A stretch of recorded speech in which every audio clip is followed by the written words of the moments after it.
Okay, so here we've got little Drifter, and he's a BieChi, and his mum is a beaver terrier. She's a black tricoloured beaver terrier, and dad is a smooth coat, partly brindle Chihuahua. And little Drifter here has taken on the genetics of a Chihuahua in his coat, in terms of, let me show you, his coat is very smooth, very short, and that's the main part of his coat. But he's also got these feathers which are coming through,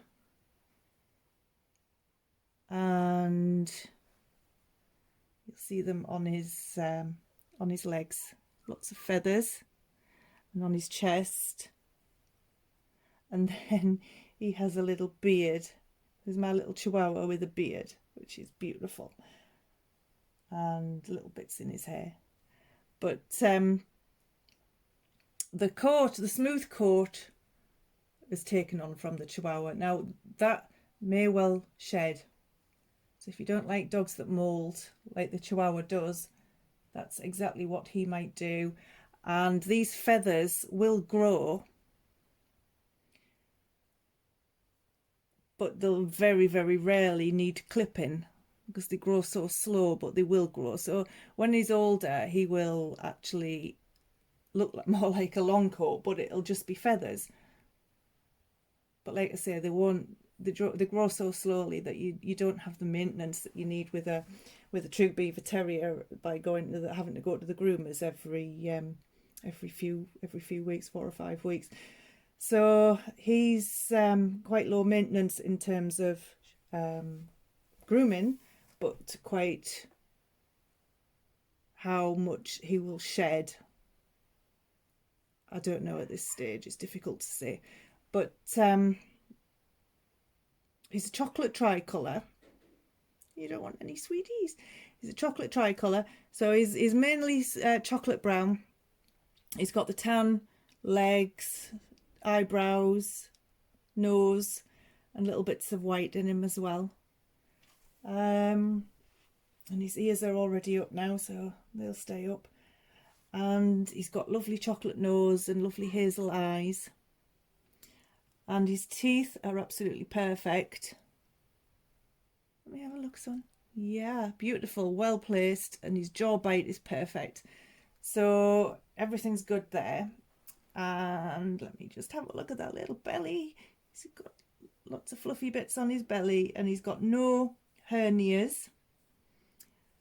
And did we get any testicles? His testicles are already there.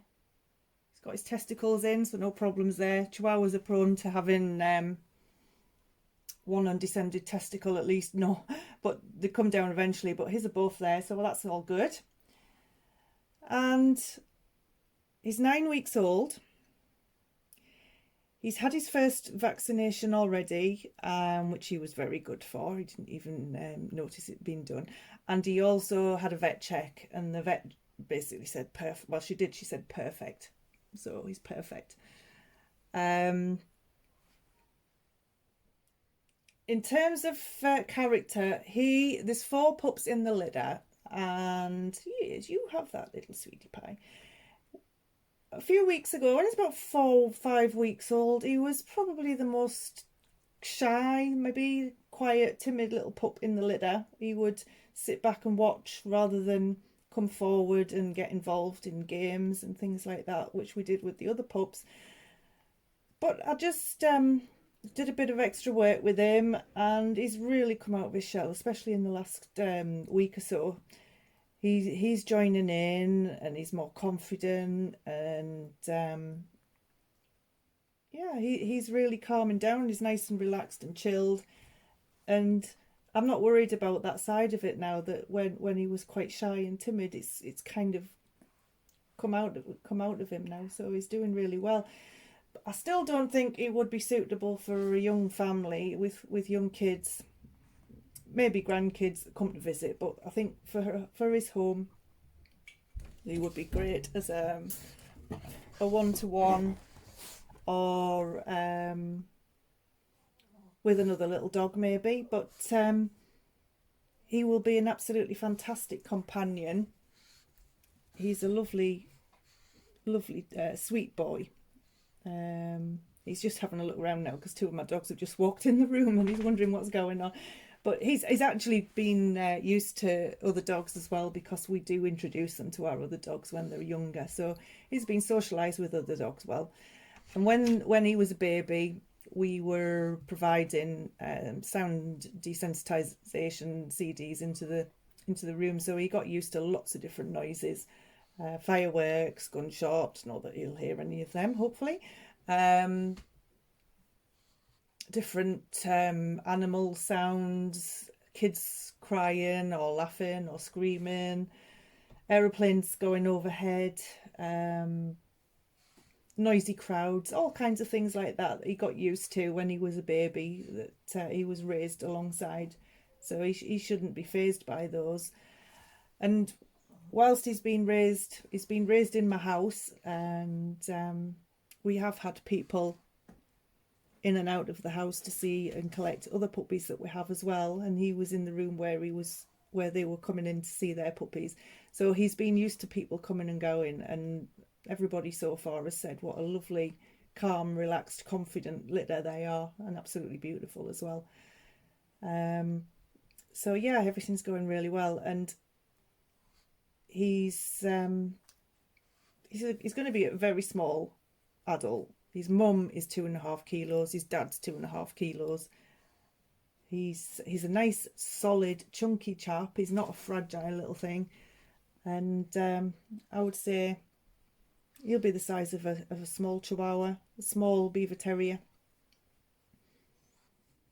So a lovely little dog that you can handle easily. He's just a beauty. He is. He's just a beauty. I mean, I just love his little beard, little Chihuahua beard. Aren't you? You've got a Chihuahua beard. You're unique, aren't you? Yes, you are. So there he is. He's booked in for his second vaccination on the 26th of May. I do keep my toy puppies until they've been fully vaccinated. And there's a number of reasons for that. Where are you going, you cheeky monkey? There's a number of reasons I keep puppies until they've been fully vaccinated. One of them is because not every vet keeps exactly the same product in stock that every vet uses for vaccinations. So I could get my vet to give him a certain vaccination, and then when he's due 2 weeks later, he could go to the new owner's vet and they say, oh, we don't have that one in stock, but we'll use this one. So that means you're mixing the vaccinations, which I don't think is wise to do. Or some vets will actually say, oh, we don't have that one in stock, we'll have to start again, which is completely ridiculous, and obviously is just pumping more chemicals into the puppy that are not necessary. And the other reason is that there are two different types of vaccinations in the UK. One of them is L2, which is Lepto 2, and one of them is called L4, Lepto 4. Now, the L2 is the one that we use, and you have your first vaccination between 6 and 8 weeks of age, and your second vaccination at 10 weeks of age, and then the puppy can start going outside safely where other dogs have been from 11 weeks of age, a week after their final vaccination. But with the L4, it's a 3-dose system. So it's going to be a third one at 12, I think it's 12 to 14 weeks old, and then the puppy has to be in until a week after that. So then you're losing that time that the puppy's able to start going outside and getting used to all the goings on that they're going to come across in their life. So they've got to be, maintained inside until then. But also because I don't trust that the L4 vaccination is 100% safe, especially on tiny puppies. With it being an extra vaccination, an extra dose that they've got to be given, I just feel like it's too much chemical going into such a tiny body. So I prefer to stick with the L2 And there have been quite a lot of side effects noted in the L4 vaccination. So one of the, like I say, one of the reasons I keep my pups that bit longer and get the vaccinations done myself is so that I know exactly what they've had. I know that they haven't had any side effects afterwards.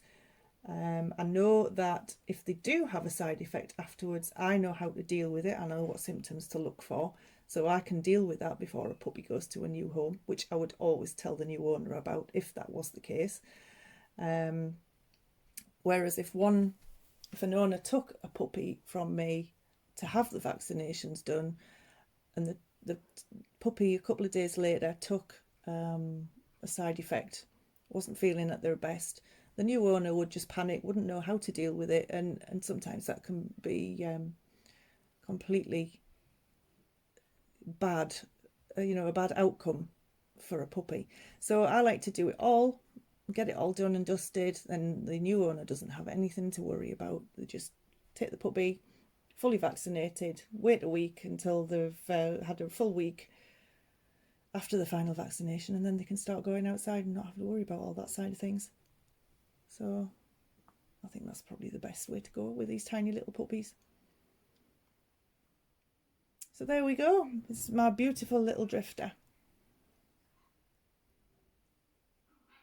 Yeah, all ready to go for.